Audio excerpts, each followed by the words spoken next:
नमस्कार, बहुत स्वागत है आपका विंध्या टाइम्स में। हाजिर हुए विंध्य की अब तक की बड़ी खबरों के साथ। बात करते हैं पहली खबर की, जहां रीवा शहर में लगातार बढ़ रही स्नैचिंग की घटनाओं पर आखिरकार पुलिस ने बड़ा एक्शन लिया है। बिछिया थाना पुलिस ने महज कुछ ही घंटों में 4 शातिर बदमाशों को पकड़कर इलाके के लोगों को राहत दी है। इनके पास से सोने के जेवरात, नकदी और वारदात में प्रयुक्त मोटरसाइकिल बरामद की गई है। घटना गंगापुर के बोरी फैक्ट्री इलाके की है।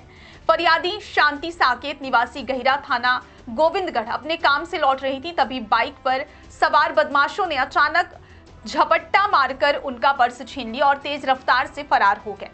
पीड़िता ने तुरंत बिछिया थाना पहुंचकर शिकायत दर्ज कराई। मामले की गंभीरता को देखते हुए थाना प्रभारी मनीषा उपाध्याय ने विशेष टीम गठित कर कार्रवाई शुरू की। पुलिस टीम ने तेजी से टेक्निकल और मैदानी जांच शुरू की है। नतीजा, महज कुछ ही घंटों में बिछिया पुलिस ने चारों आरोपियों को धर दबोचा। गिरफ्तार किए गए आरोपियों के नाम हैं मोहम्मद अली, इरशाद खान, समीर खान और अमन मुस्कान। इनके पास से वारदात में प्रयुक्त पल्सर मोटरसाइकिल, सोने के जेवरात और नकदी जब्त की गई है। इस कार्रवाई से इलाके के लोगों में राहत की भावना है। बिछिया पुलिस की सतर्कता और तत्परता की हर तरफ सराहना हो रही है। लोगों का कहना है कि पुलिस की इस त्वरित कार्रवाई से अब अपराधियों में खौफ और जनता में विश्वास बढ़ा है। रीवा में बिछिया पुलिस की इस कार्रवाई ने यह साबित कर दिया है कि अपराध चाहे जितना भी शातिर क्यों ना हो, कानून की पकड़ से बचना नामुमकिन है। अब देखना होगा कि आगे की जांच में इन आरोपियों से कितने और बड़े राज खुलते हैं। ये आज आरोपी गिरफ्तार किए गए हैं, किस मामले से संबंधित है, क्या मामला है? 30 अगस्त को हमारे यहाँ पे गंगापुर के आगे बोरी फैक्ट्री के समीप में एक झपटमारी की घटना घटित हुई थी, जिसमें एक ऑटो में बैठी हुई महिला का पर्स छीनकर बाइक सवार 3 युवक लेकर भाग गए थे, जिसमें हमने साइबर सेल की मदद से तीनों आरोपियों को पकड़ा हुआ है और जिसको इनने बेचने के लिए सामान दिया था उनको भी हमने गिरफ्तार किया है। क्या कुल कितने आरोपी हैं और क्या क्या माल बरामद हुआ? इसमें कुल 5 आरोपी हैं, जिसमें से 4 गिरफ्तार हैं। एक समीर खान है, एक अमन बारी है और एक वो है इरशाद खान है और एक बाबू खान है। इस तरह कुल 4 आरोपी हैं इसमें। और इसमें एक कान का झुमका है, सुई धागा और गले का मंगलसूत्र है, 1000 रुपए है और घटना में प्रयुक्त मोटरसाइकिल को बरामद किया गया। और भी वारदातें आरोपी ने कबूली है क्या? मोहम्मद अली जो इसमें आरोपी है, उसके विरुद्ध में अभी 3-4 महीने पहले हमने उससे 3 से 4 मोटरसाइकिलें बरामद की थी। ये पुराना चोरी का अपराधी है। इसी तरह जो समीर खान है, उस पे के ऊपर भी दर्जनों अपराध पंजीबद्ध हैं। कुल कितने आरोपी अब तक गिरफ्तार किए गए हैं और कितने आरोपी फरार हैं? इसमें 4 आरोपियों को गिरफ्तार किया गया तथा 1 आरोपी फरार है। उनके रिकॉर्ड क्या है आरोपी के? समीर खान के लगभग 7-8 मुकदमे कायम हैं, चोरी, मारपीट, इस तरह के। ऐसे मोहम्मद अली के भी चोरी के मामले पंजीबद्ध हैं। सभी के कुछ न कुछ अपराध पंजीबद्ध हैं। पुलिस ने किस तरीके से पकड़ा है, कहाँ से पकड़ा है? साइबर सेल की मदद से हमने इनको पकड़ा हुआ है। बात करते हैं अगली खबर की, जहां शहडोल में कांग्रेस के प्रदेश अध्यक्ष जीतू पटवारी का एक अलग अंदाज देखने को मिला। पटवारी ने न सिर्फ रेत से भरे ओवरलोड डंपरों को रोककर रॉयल्टी के कागज चेक किए, बल्कि अस्पताल में जाकर व्यवस्थाओं की पोल भी खोल दी। पटवारी का आरोप है कि प्रदेश में रेत और शराब माफिया राज है और सरकार पूरी तरह इन माफियाओं के कब्जे में काम कर रही है। रीवा में पूर्व विधानसभा अध्यक्ष श्रीनिवास तिवारी की प्रतिमा अनावरण के कार्यक्रम में शामिल होकर लौट रहे जीतू पटवारी का काफिला शहडोल से गुजर रहा था, तभी उनकी नजर रेत से भरे ओवरलोड डंपरों पर पड़ी। पटवारी ने तुरंत काफिला रुकवाया और डंपरों को सड़क पर ही रोक लिया। उन्होंने ड्राइवरों से रॉयल्टी और टीपी के कागज मांगे। ड्राइवरों के पास रॉयल्टी के पूरे दस्तावेज नहीं थे और जो भी स्लिप दिखाई गई उसमें तारीख और समय तक दर्ज नहीं था। इस पर पटवारी ने सवाल उठाते हुए कहा कि ये सबूत है कि मध्य प्रदेश में रॉयल्टी की चोरी खुलेआम हो रही है। इसके बाद जीतू पटवारी सीधे देवलौद अस्पताल पहुंचे। यहां उन्हें वार्डों में गंदगी और अव्यवस्था नजर आई। मरीजों ने दवाइयां और स्टाफ की कमी की शिकायत की। पटवारी ने मौके पर ही अस्पताल स्टाफ को फटकार लगाई और कहा कि सरकार बुनियादी स्वास्थ्य सुविधाएं तक मुहैया कराने में नाकाम साबित हो रही है।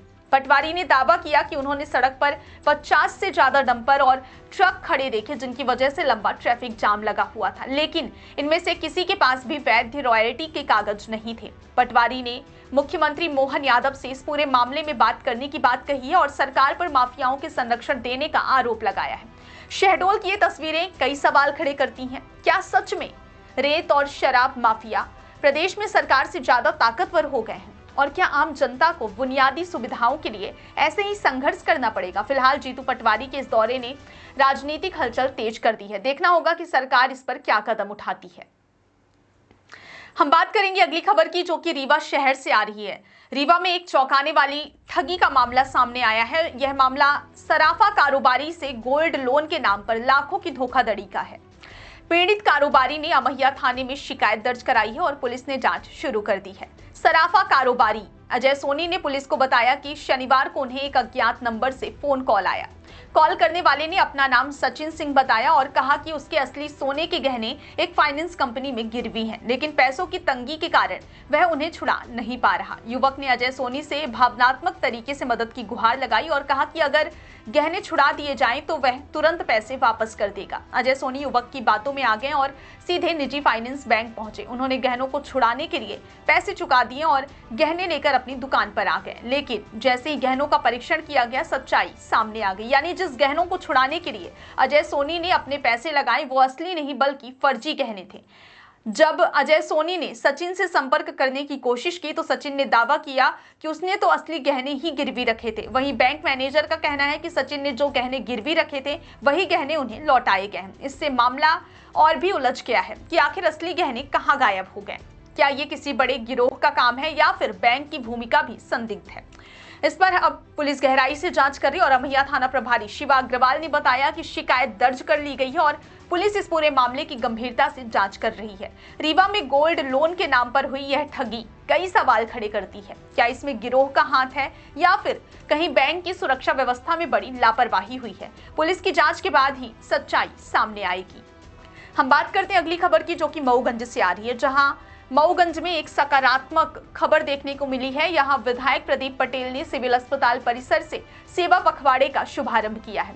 इस मौके पर स्वस्थ नारी सशक्त परिवार अभियान के तहत निःशुल्क स्वास्थ्य जांच शिविर का आयोजन किया गया, जहां बड़ी संख्या में महिलाएं और बच्चे पहुंचे। कार्यक्रम की शुरुआत सिविल अस्पताल परिसर में दीप प्रज्वलन के साथ हुई। विधायक प्रदीप पटेल ने इस अवसर पर जनसमूह को संबोधित करते हुए कहा कि सेवा और स्वच्छता से ही समाज को नई दिशा मिलती है। विधायक ने वहां मौजूद लोगों को स्वच्छता की शपथ भी दिलाई ताकि जिले को स्वच्छ और स्वस्थ बनाने का संकल्प साकार हो सके। सेवा पखवाड़े के अंतर्गत गर्भवती महिलाओं सहित अन्य महिलाओं का निःशुल्क स्वास्थ्य परीक्षण किया गया। डॉक्टरों और स्वास्थ्य कर्मियों ने रोगियों को सही आहार और देखभाल के सुझाव दिए। इसके साथ ही रक्तदान शिविर का भी आयोजन किया गया, जहां बड़ी संख्या में युवाओं ने स्वेच्छा से रक्तदान कर समाज सेवा का संदेश दिया। महिला एवं बाल विकास विभाग की ओर से पोषण प्रदर्शनी और रंगोली प्रतियोगिता का आयोजन हुआ, जिसमें महिलाओं ने बढ़ चढ़कर भाग लिया। कार्यक्रम के दौरान 6 मुक्त भारत अभियान के तहत निक्षय मित्रों द्वारा टीबी मरीजों को पोषण आहार किट वितरित किए गए। इस पहल का उद्देश्य है मरीजों को स्वस्थ जीवन की ओर आगे बढ़ने के लिए प्रोत्साहित करना। मऊगंज में आयोजित यह सेवा पखवाड़ा कार्यक्रम सिर्फ एक आयोजन नहीं बल्कि समाज को स्वच्छता और स्वास्थ्य का संदेश देने वाली पहल है। गर्भवती महिलाओं के स्वास्थ्य परीक्षण को लेकर युवाओं के रक्तदान तक यह कार्यक्रम सेवा और सहयोग की मिसाल बन गया।